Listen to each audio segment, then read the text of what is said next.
Hi everyone, it's Professor King. Sorry if the video is a little grainy. I think it's my new laptop, so hopefully I can figure this out. Otherwise, it looks like I'm corresponding with you via 1987 VHS tape, so that's cool. Yeah, so I want to, in this video, go over essentially essays 4 and 5. Essay 4 kind of serving as a rough annotated bibliography for the research that you're doing for essay 5. And you may say, I don't know what essay 5 is. I did post it just now to Canvas. Just now to Canvas, meaning for the spring 2020 class. In later videos, you'll probably have already seen it. Yeah, so look that up first. Look over essays 4 and 5 first, kind of see how they fit together, because really what they're doing is looking at a topic that you want to essentially find out more about that we've talked about in class and do research on that. So pretty straightforward, pretty self-explanatory. Good idea to work on them together, right? Do the research in essay 4 and then take those sources that you find in essay 4 and use them for essay 5. And you can even use some of the phrasing and summary if it applies and take it from essay 4 and put it into essay 5. So that option is available to you.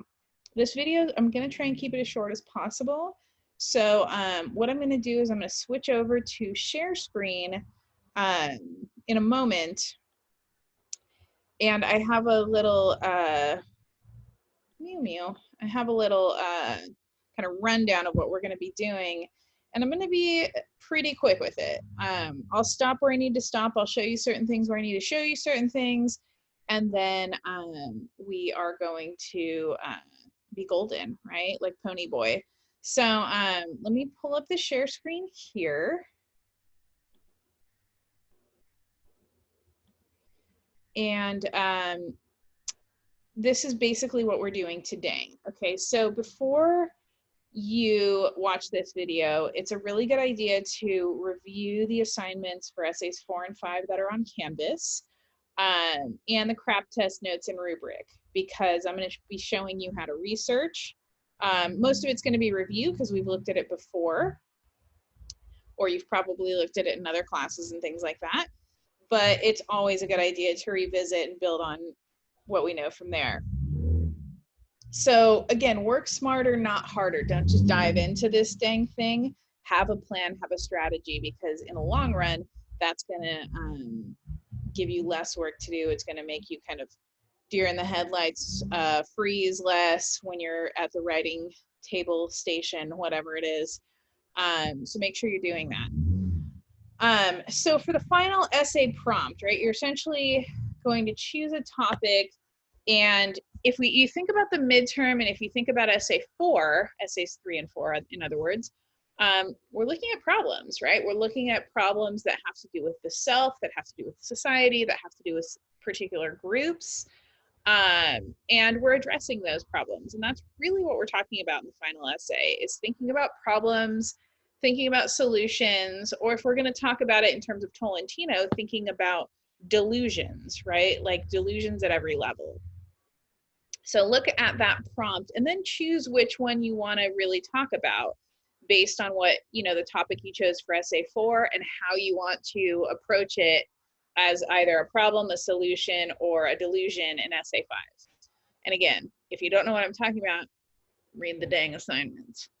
All right, so then once you have your topic, do a brainstorm. No matter where you are in the research process, do a brainstorm on what you know, what you don't know, what you want to know, what questions you have, what feelings you already have about your topic, right? Give yourself 5 to 10 minutes writing the entire time without stopping, and everything you can think of related to that topic, get it down on the page. Again, because it's working smarter, not harder. Once you document kind of where you're at, then you can much more easily know where you need to go, right? So do a brainstorm, and then think about how we've covered the topic or the item in class, okay? In terms of a problem or a solution or a delusion or something like that. But you don't have to stick to stick rigidly to the problem as we've talked about it in class, right? If you want to riff and you want to kind of look at a specific aspect of the problem that goes deeper than, you know, something we looked at in class, I highly recommend that. So make sure you do it.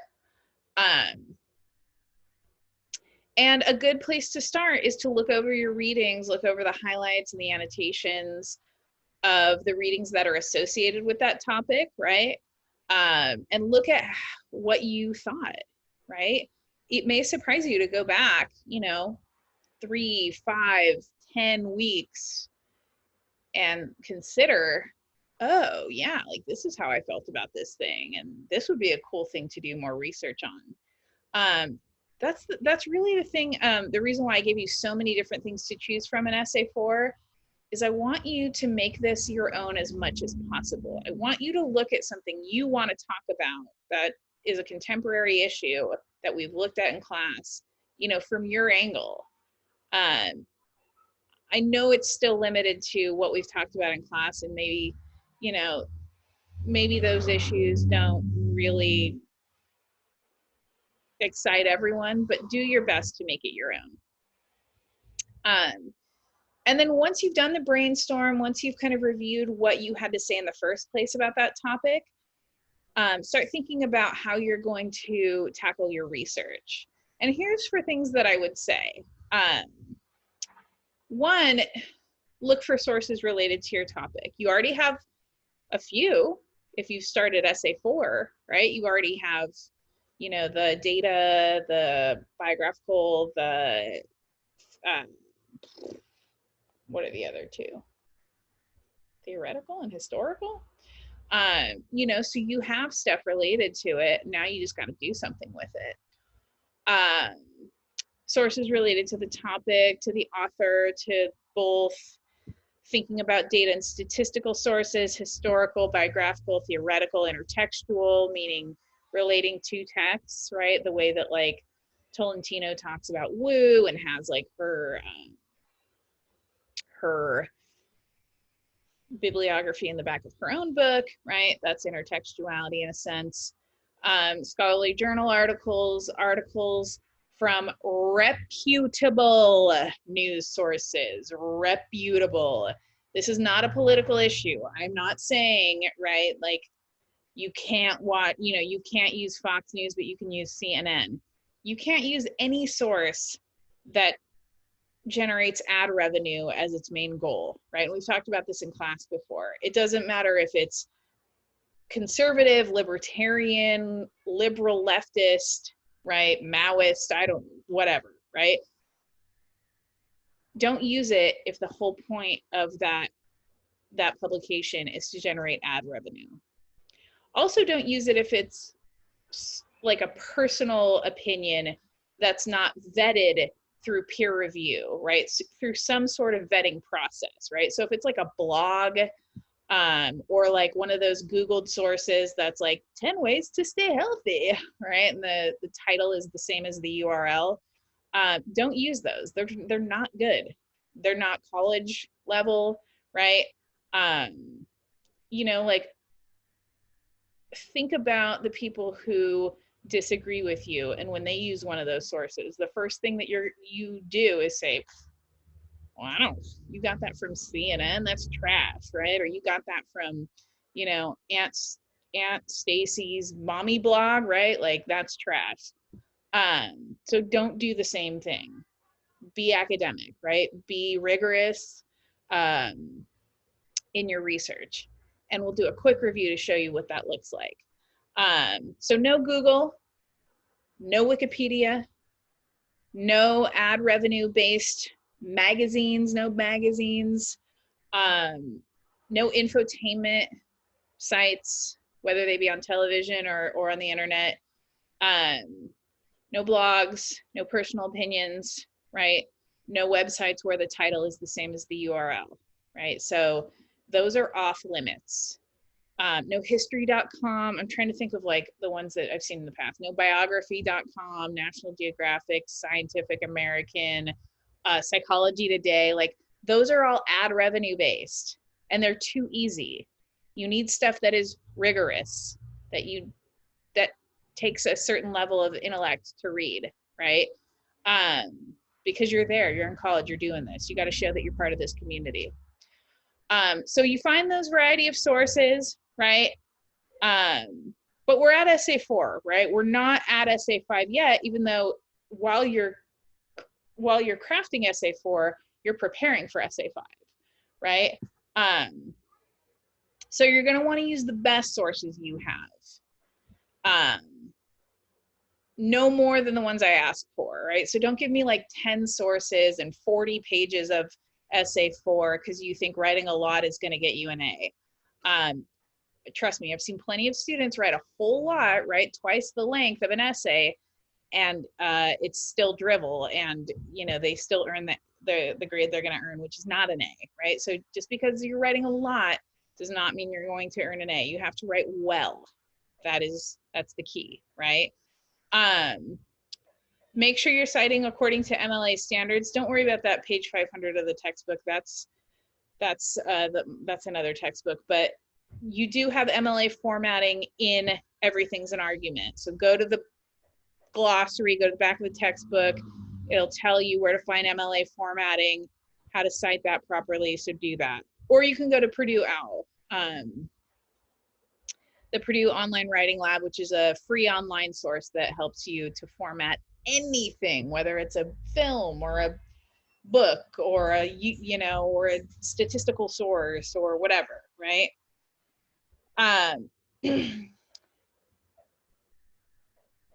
And do really only part of what we've been doing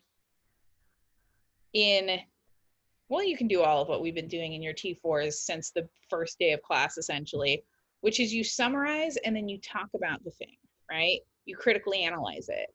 And that can include addressing counterarguments. But you read the source in its entirety for research. Don't just read the abstract. I know, I can, been doing this long enough. I'll be able to tell if you did that. Summarize it, main point, supporting points, and then analyze it. How am I going to use this in essay 5? Why do I like this? What do I agree with? What do I disagree with? What are the blind spots of the writer, right? What does the writer talk about, but they fail to anticipate? How's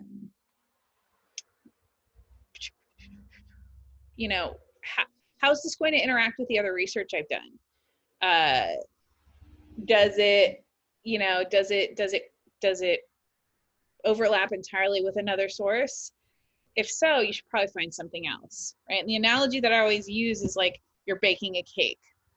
And I think I've used this in our class before, but if I tell you,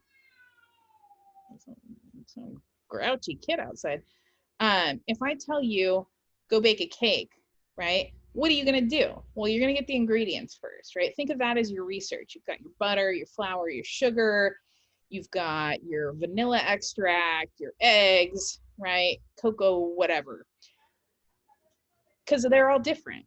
And you need different things to make a cake because you're taking all these original things that are different, mixing them together in a certain way, heating them up, blending them, et cetera, and then you make something new with it. That's exactly what you're doing in a research essay. You take different types of sources, right? You mix them all together, and then the new thing is your argument, your brilliant argument. If you used a bunch of the same source or a bunch of poorly rendered sources or sources that all say the same thing, that would be like me telling you, hey, make me a cake, and then you bringing me back 6 sticks of butter. I can't make a cake with 6 sticks of butter. Yeah, that's one ingredient, but we're not making anything new with that, right? That's why you need the variety. That's why you need to do stuff with your sources. That's why you need to have them in their entirety, because your delicious cake of an essay depends on it. So put them in conversation. How does this source address things that this source doesn't? Where does this source go that this one kind of has a different angle? Does this source say something and this one contradicts it, right? Like think about putting them in conversation and then talk about it on the page, because that's what you're going to do in your essay. So it's, smart that you do that right out the gate. And then if you have questions, always know that you can email, message, or the dreaded Zoom if it's applicable. If this is a later date online class, I've probably set fire to my Zoom program, you know, in an electronic way because I absolutely detest it. Sorry, I'm getting a little dry in the throat. So yeah.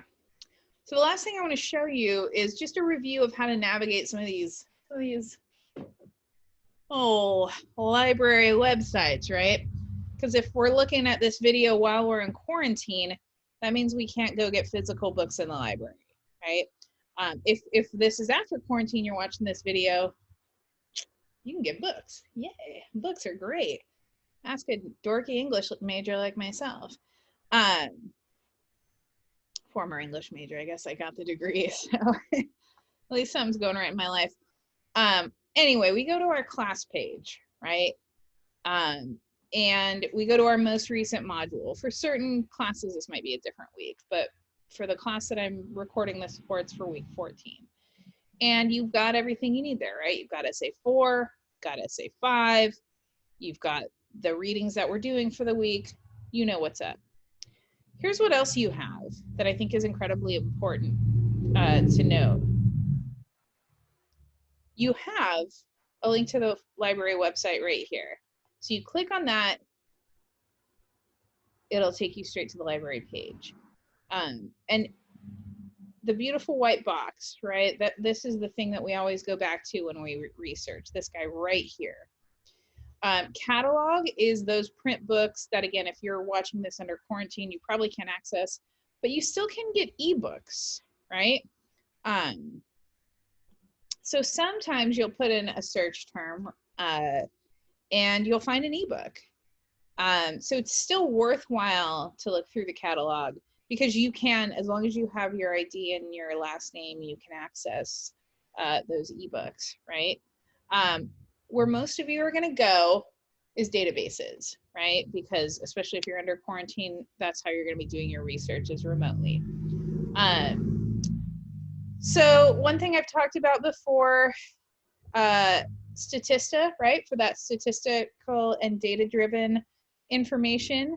That's a great resource for getting those data and stats. And I'm actually going to open this in another window because for some reason on my computer, it doesn't let me click on these. So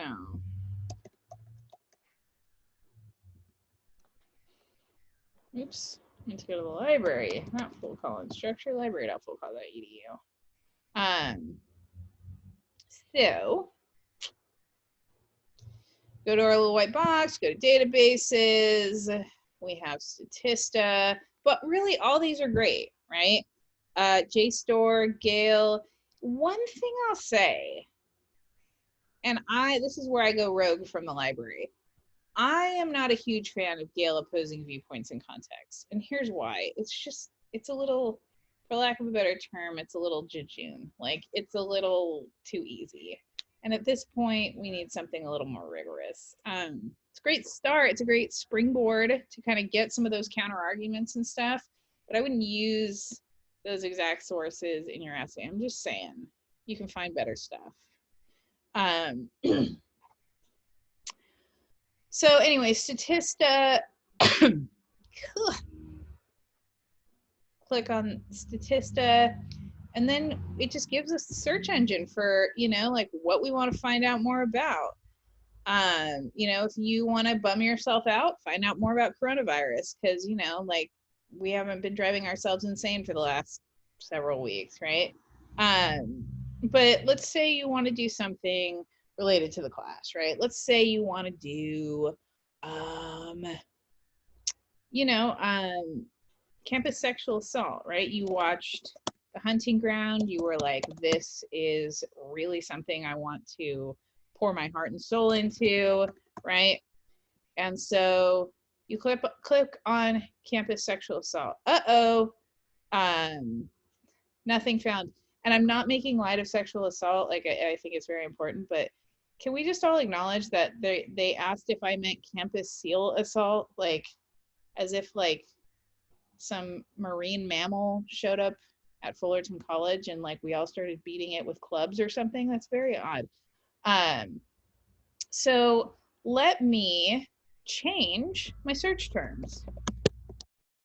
How about rape US, right? Because that's what we're talking. A lot of times that what we're talking about. We're talking about campus sexual assault. Not always, right? You have things like online harassment, street harassment, um, groping, sexual harassment, right? Things that are all related to this. But let's see if I put rape US, if anything shows up. Okay, rates, right? Let me see if I add like college, if it changes anything.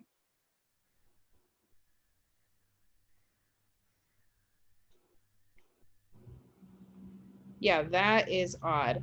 But we have plenty, if we go back, we have 147, right?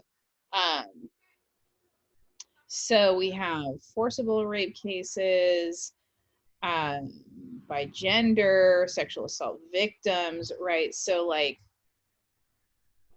we have data and statistics here, right? And then we have the graph that shows us, right, sexual assault victims, right? This is gender binary, binaristic gender assignment for this graph. So, you know, I didn't make this graph, so just keep that in mind. Like you may encounter some of that stuff. Um, this is only looking at male or female, and no one else on the gender spectrum, or just kind of forcing, you know. Anyway, so we see these statistics, right? We have different download versions, details, frequently asked questions, and we have our cite button right here. That's what this quote button is, right? But it defaults to APA. So again, make sure you go to MLA and it will give you, right, the citation information for that. So that's Statista. Statista is great, right? Academic Search Complete is probably going to be the one that you use most frequently because it's kind of the mega mall of all the research sources. So you click on that. Oh, did I do the thing again? I did the thing again. Why do I do the thing, guys? So library, okay, right? Academic Search Complete.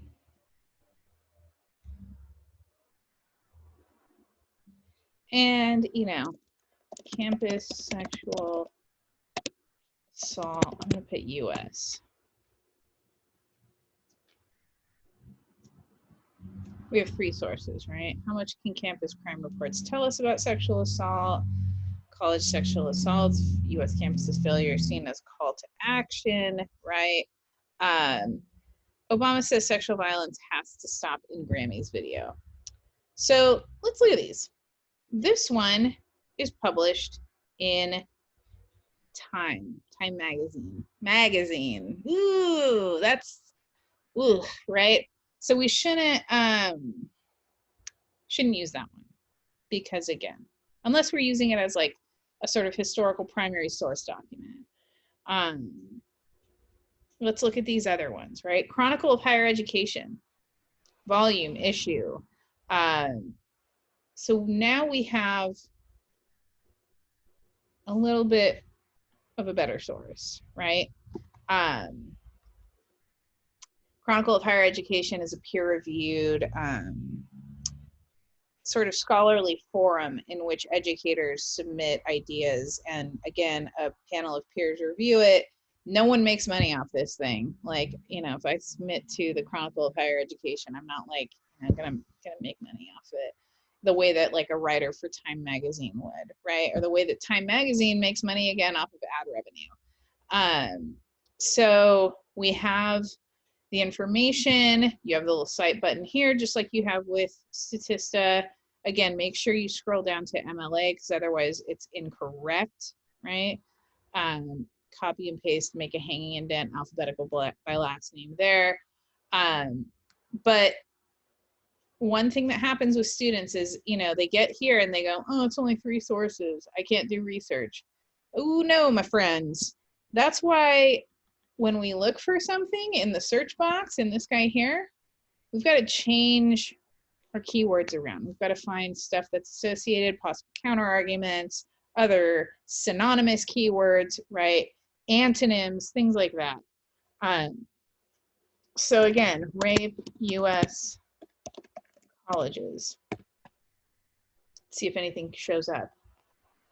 2, right? Similar topic, right? Often fueled by alcohol.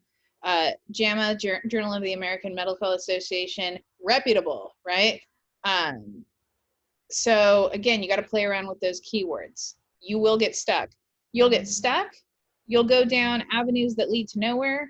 You'll find stuff that leads you to a billion other sources that you don't have time to read all of them. So really in this research, you know, you have to do it intentionally. You have to do it deliberately. You have to find the stuff that, you know, is going to work and the stuff that's definitely not going to. And then the stuff that like maybe will, and you put on the shelf and say, maybe I'll come back to it and fit it in somewhere.